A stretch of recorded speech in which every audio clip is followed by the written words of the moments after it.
Привет, добро пожаловать в Ламрим. И вам, наверное, интересно, что это за канализационные люки? Верхушки, прикрывающие канализацию. И я не знаю, может быть, я уже рассказывала вам эту историю. Но как только вы становитесь старше, вам больше начинает нравиться рассказывать истории. А также вы забываете, какие истории вы уже рассказывали людям, а какие еще нет. Поэтому я прошу прощения, если я уже рассказывал вам эту историю ранее. Бывало, я ездил в Монголию для работы в различных библиотеках, в которых есть сотни тысяч великих буддийских книг. Одни из величайших, некоторые из величайших буддийских библиотек во всем мире. И вот я вспоминаю одну ночь. Мы возвращались домой из библиотеки, мы шли к отелю, и было темно, и у них не было много уличных фонарей, и я увидел впереди нас на улице. Там что-то двигалось, и я смотрю внимательнее и вижу там канализационный люк. И он открывался. И какое-то маленькое животное выбиралось из той канализации в темную-темную ночь. А потом животное выбралось, и крышка канализации упала. А потом это животное промчалось мимо и почти коснулось меня. А потом я подумал: «О!» И спросил своего друга, моего монгольского друга. Я спросил, что это за животное? Это волк? Он живет в канализации, что ли? И они могут открывать канализацию? И он сказал: «Нет, нет, нет, это не волк. Это ребенок. Это человеческий ребенок». И я такой: «Что?» И он сказал: «Да, это ребенок. Это дикий ребенок. Мы называем их дикими детьми». И я спросил: «Что такое дикий ребенок?» И он сказал: «Ну, если ваши родители умирают в Монголии, и если у вас нет другой семьи, у вас нет денег, тогда вы будете жить в канализации, вы можете жить в канализации». Я спросил: «Почему они живут в канализации, в вонючей канализации?» И он отвечает: «Здесь холодно, Гешела, а канализация теплая. В канализации есть укрытие. Снега нет, вы не будете сидеть в снегу, а фекалии согревают канализацию, и это теплое место для жизни. Так что дети останутся там». И я спросил: «Что?» Но это не было похоже на ребенка. Это было похоже на волка или что-то в этом роде. Он сказал: «Да, это так, они действительно дикие». И он сказал: «Не подходи к ним близко, они тебя укусят». Я такой: «Что?» И он сказал: «Да, это дикие дети. Они не могут говорить, не могут разговаривать. У них не было родителей, и никто их не учил жить как человек. Поэтому они живут как волки. Они живут как животные. И если вы приблизитесь к ним, они вас укусят. И они ведут себя как дикие животные и не разговаривают. Еще они крадут вещи у людей. На самом деле у одного из наших сотрудников была украдена сумка одним из этих диких детей. И я подумал: «Вау, это так странно». А потом я начал думать. Я был бы таким, если бы моя мама не обучала меня. Если бы моя мама не научила меня, как говорить, как правильно питаться, как одеваться, тогда я был бы одним из этих голых детей, бегающих вокруг и кусающих туристов в Монголии. Я был бы таким же, я не особенный, я не отличаюсь от них. И вот что Пабонка Ринпоче дальше скажет. Итак, термасе, значит, она не только заботилась о нас и присматривала за нами. Об этом мы говорили на прошлой сессии. Сотни раз в день она спасала нам жизнь. Кангпандзук Патхинче, она научила нас делать первые шаги. И я помню, это так смешно, я помню ночь Хэллоуина. И мою маму. Мой папа учит меня жевать жвачку и как надувать пузыри. И они были так взволнованы.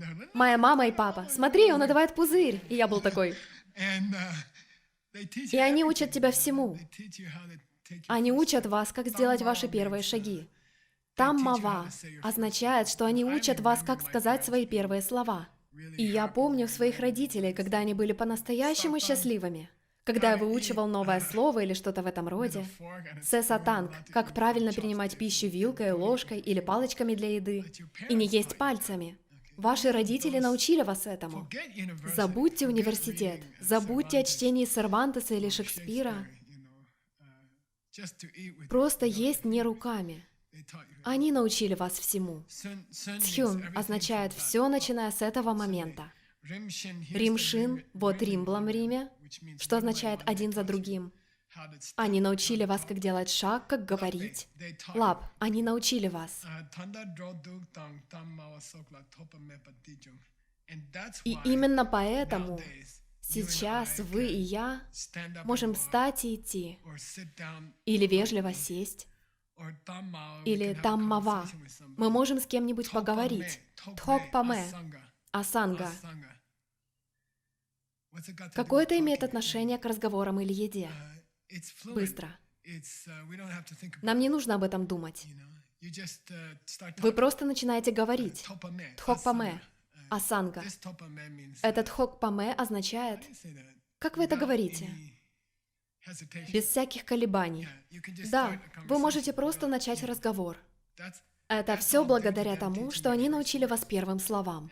И тот факт, что вы можете тхокпаме спуститься вниз и сесть в машину, все это потому, что они научили вас, как сделать первый шаг. Так что не забывайте. Теперь поговорим об особенной теме. О финансовом бремени, которым вы являлись для своих родителей. И это очень много. Я ехал сюда в колледж и видел женщину за рулем, выезжающую из парковки. У нее было 2 или 3 детей на заднем сиденье, и машина была в ужасном состоянии. Она была старая и поломанная, и я почувствовал себя немного уязвленным. Мне интересно, почему вы водите эту дурацкую машину? А потом я смотрю на детей и понимаю, о, вот почему вы водите эту дурацкую машину.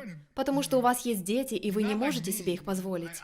Вы не такая, как я. Я могу тратить, я могу купить хорошую машину, но она не может. Почему? Я думаю, что средние затраты на содержание ребенка в Соединенных Штатах – это $30 000 в год. У вас в машине 3 детей. Мне все равно, какая у вас работа. У вас не может быть новой машины. У вас может быть старый драндулет. Потому что это 90 000 в год, сидящие на заднем сиденье. И это невероятно. И, конечно, молодежь не думает об этом до того, как у них появится ребенок. Но это дорого, это очень дорого. И вы не можете сказать, не ешь на этой неделе. Или вы не можете сказать, мы отправим тебя в школу без обуви. У вас нет выбора, вам придется потратить эти деньги. Итак, нгюлкха-канг цамлаанг. Чтобы заработать $1, нгюлкха означает 1 серебряная монета, кусочек серебра. Она сделала все, что должна была сделать. И я помню, есть следующая фотография. Сейджи? Где она? Да, это мусоровоз. Я помню, как моя мама... Она была... Я помню, что она делала, чтобы заработать деньги. Во времена моей мамы в Америке моего отца там не было, они разошлись. И моей маме внезапно пришлось зарабатывать деньги. И она никогда раньше не зарабатывала денег. И она не знала, как их заработать. Потому что была домохозяйкой 50-х, 60-х годов. Предполагалось, что она не должна работать, и вдруг ей приходится зарабатывать деньги. И она такая, боже мой. И было 2 вида работы для женщин в то время. Это секретарь или школьный учитель. Поэтому она решила стать школьной учительницей. А зарплата меньше, чем у сборщика мусора. Я помню, как однажды мы жаловались. Я и 4 брата. Мы жалуемся. «Мам, почему у нас нет более дорогих хлопьев на завтрак?» А она такая, «Мы не можем себе этого позволить». И мы говорим, «Мама, почему нет? У наших друзей есть дорогие хлопья на завтрак». Она такая, а потом мимо проезжал мусоровоз, и она сказала, «Посмотрите на парня в мусоровозе». И мы такие, «Да». И она говорит, «Он зарабатывает больше, чем школьный учитель в Америке, понимаете?» Она сказала, «Я делаю все, что в моих силах. Это единственная работа, которую я могу получить. И я не могу, я борюсь за каждый $1». Так оно и было. Нгюлкха-канг цамлаанг диктанг. И мамы сделают все, что им придется сделать, чтобы заработать деньги, включая проституцию или что бы они там ни делали. Делая любые плохие вещи, они это сделают. Ради своих детей они это сделают. В сутрах много историй о матерях, которые стали проститутками, чтобы поддержать своих детей или что-то в этом роде. Женщина выполнит любую унизительную и отвратительную работу, если это значит, что она сможет дать денег ее детям. Ваша мама так поступала, и моя. Диктанг Танген. Ей все равно, что говорят о ней люди. Она не хочет слушать мнения других людей. Если она может заработать для вас $1, она заработает для вас $1. Дукнгел Кхетусе. И ей все равно, насколько тяжело ей приходится работать. Моя мама работала. Боже мой, она шла домой после целого дня обучения, а потом у нее было около 3 часов работы, чтобы проверить тетради, и она не ложилась спать до полуночи или около того, а потом она вставала утром и делала все это снова. И им все равно, потому что они заботятся о вас.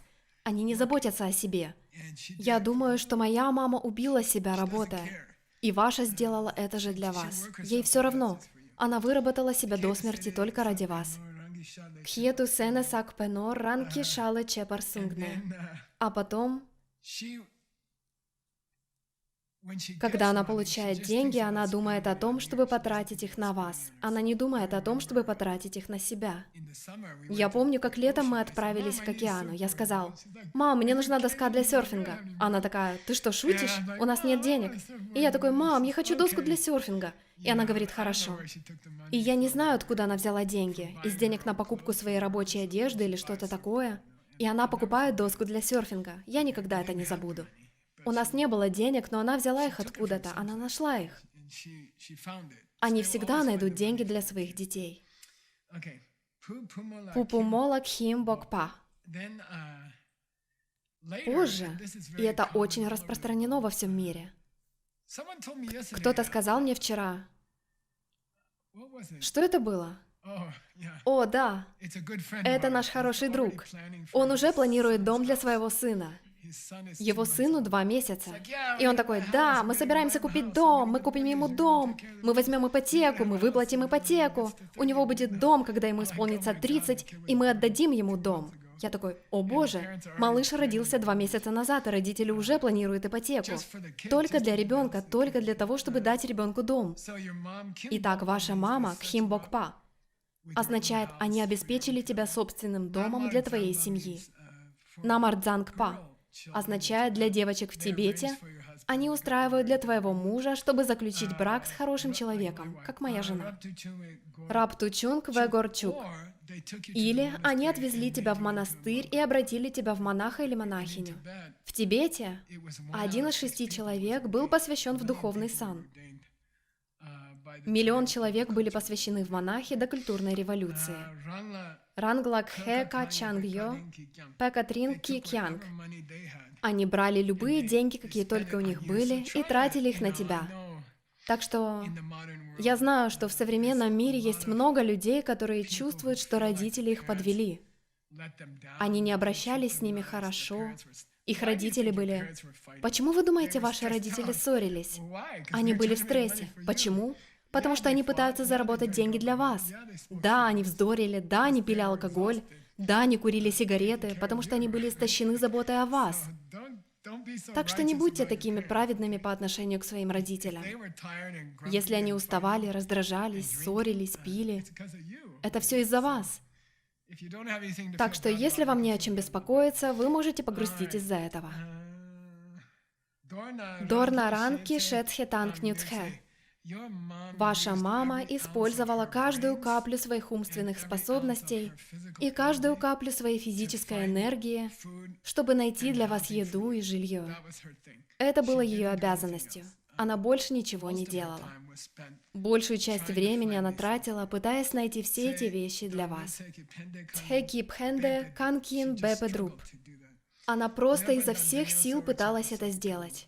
Нёпатанг дукнгел сел варче пасок китринсхэ. Но с другой стороны, она постоянно пытается защитить вас от самих себя. Не принимай наркотики. Я не знаю, читала ли вам ваша мама эту лекцию. Слушай, у тебя может быть девушка. Ладно, ты можешь заниматься сексом, но, пожалуйста, узнай о контрацепции.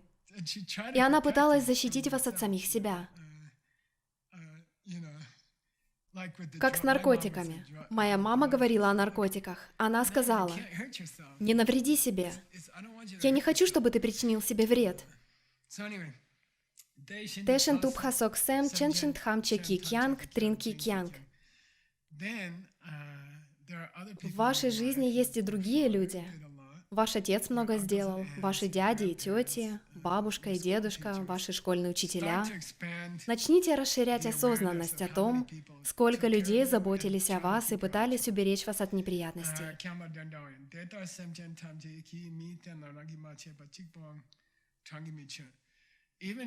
Даже если не считать то время, когда вы были в другом теле, как птица или рыба, даже в человеческом теле, ваши человеческие мама и папа заботились о вас бесчисленное количество раз. И они это делали, они намеренно и добровольно ввязались в борьбу, чтобы помочь вам. И, конечно, это эмоциональная борьба, конечно, это физическая борьба, но это также и финансовая борьба. И они решили сделать это. Главным образом они решили завести ребенка. Тетхе янг татема шинтрин кик янг. И вы даже, татема, в тех прошлых жизнях ваша нынешняя мать делала то же самое. Моя мама, которая боролась в этой жизни, зарабатывая деньги для меня, также изо всех сил старалась заработать деньги для меня в моих прошлых жизнях. Тэшин тудро вашен кима чекап кьян критак.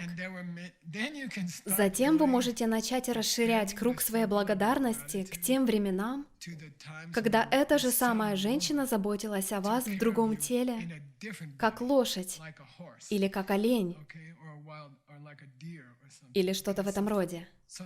Итак, теперь, признавая, что в человеческом теле она изо всех сил старалась заработать деньги для вас, в человеческом теле бесчисленное количество раз, давайте перейдем к другим телам, в которых она делала то же самое для вас. Пабонка Ринпоче приводит пример дикого животного, как олень. В теле этого дикого животного, те марчете, она служила тебе мамой, чампелет ханаанг, и она проявляла к тебе такую же любовь, как и человеческие матери. Тханаанг, даже вплоть до чендакпа, означает лизать твое тело ее языком. У нас есть фотография для этого, я думаю. Я искал картинку коровы, облизывающей своего теленка. Но я наткнулся на эту фотографию верблюда, и это было более мощно. Итак, этот маленький верблюжонок только что родился, и мама слизывает жидкости с ребенка, и сразу после рождения у нее появляется этот инстинкт. И поэтому постарайтесь подумать о том, сколько миллионов раз ваша мама вылизывала с вас послед, как животное. Ndак Пацхюнче Кичам Паркьянг. И это было началом ее пути, привязанности к вам на всю жизнь, как верблюд, например. Чатабю Маче Кап. Давайте поговорим о временах, когда ваша мама заботилась о вас как птица. Вы были птенцом, и она была мамой-птицей. Маче Кап Кьянг. Ndava Чиктхам Шокперум. Она целый месяц согревала вас, и как яйцо, и как цыпленка. Итак, она сидела в гнезде, покрывая яйцо крыльями, еще до вашего рождения. Затем, после того, как вы родились, рум здесь означает... Как вы называете этот внутренний огонь? Туму. Это значит туму. Она согревала вас теплом своего тела. И когда вы были в яйце, и после того, как вы вылупились из яйца. Миджук пасоки. И если я помню это, когда я был маленьким, у нас по соседству жил один ребенок. Он был плохим.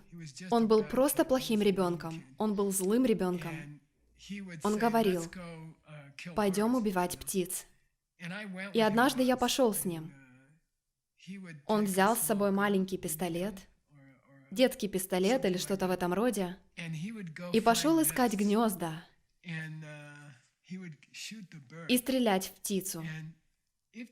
И если у птицы в гнезде птенцы, она не улетит. Она накроет птенцов, и она умрет. Она намеренно умрет. Она знает, что умрет, но она накроет птенцов. И она будет ждать пистолета. И именно об этом он здесь говорит. Драче Панаанг. Даже если кто-то появится, чтобы угрожать птице с югпа, югпа означает данда. Это тибетский для данда. Югпа. Если кто-то появится с дубинкой и пригрозит убить птицу, Драче Парангньи Шокпа Йопе Пхурню.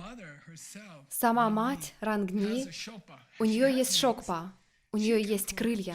Она может пхур, она может улететь, мё, но она остается и накрывает птенца своим телом.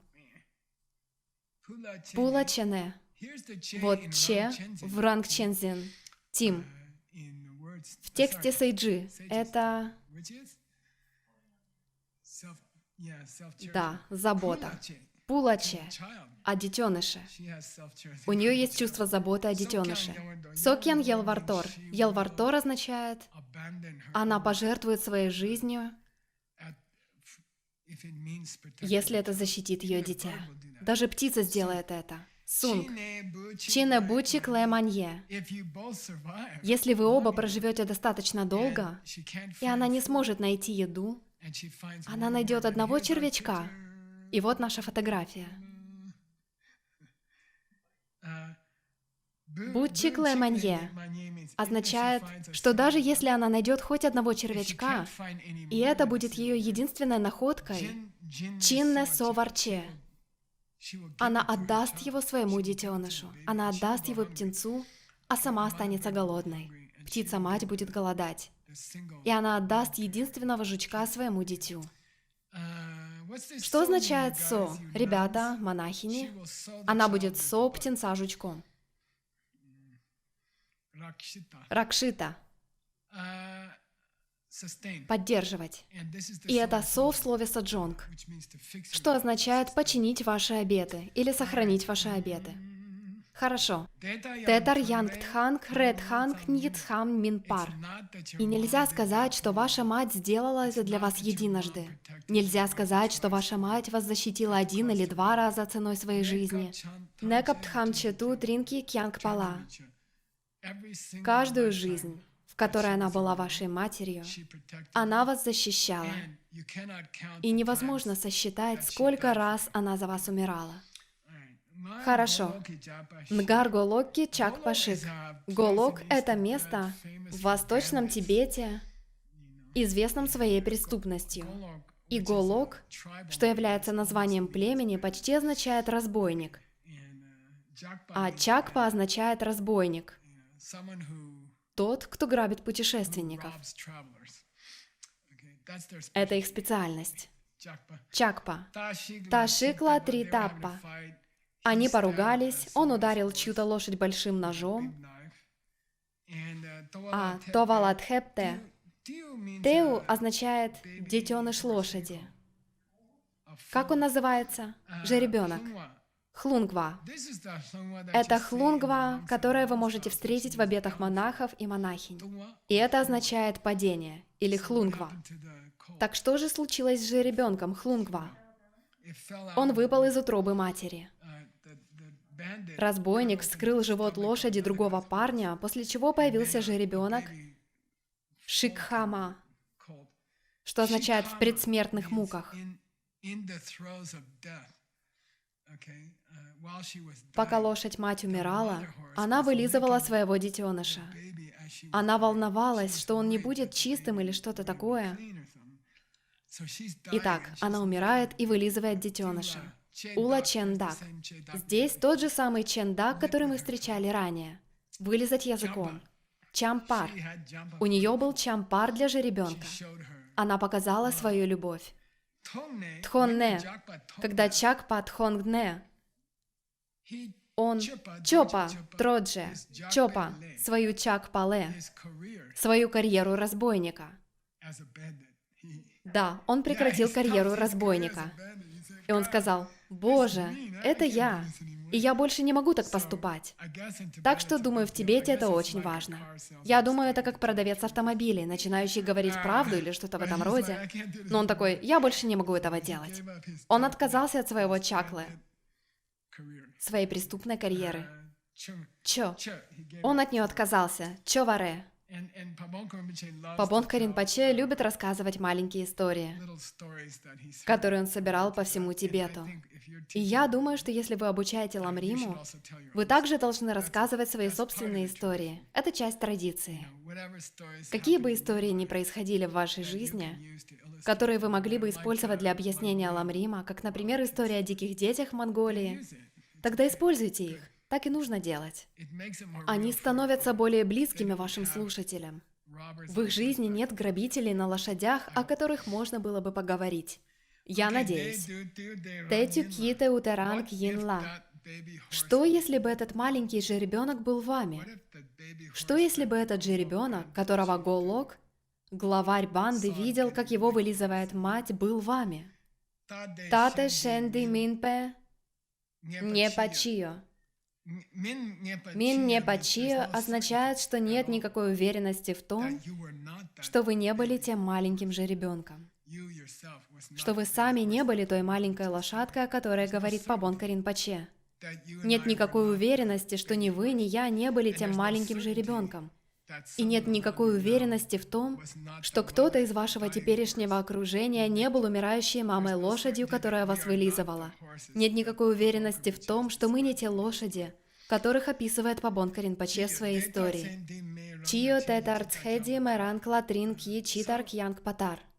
Итак, мы установили, что ваша мать прикладывала усилия, чтобы заботиться о вас в этой жизни финансово, эмоционально, образовательно и логистически.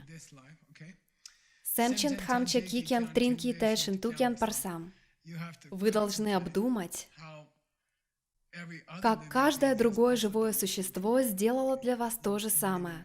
Во многих жизнях, в бесчисленных жизнях. Это очень приятная медитация. Это приятная практика.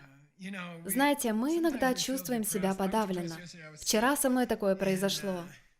Я плохо себя чувствовал, и в нашей жизни всякое случается.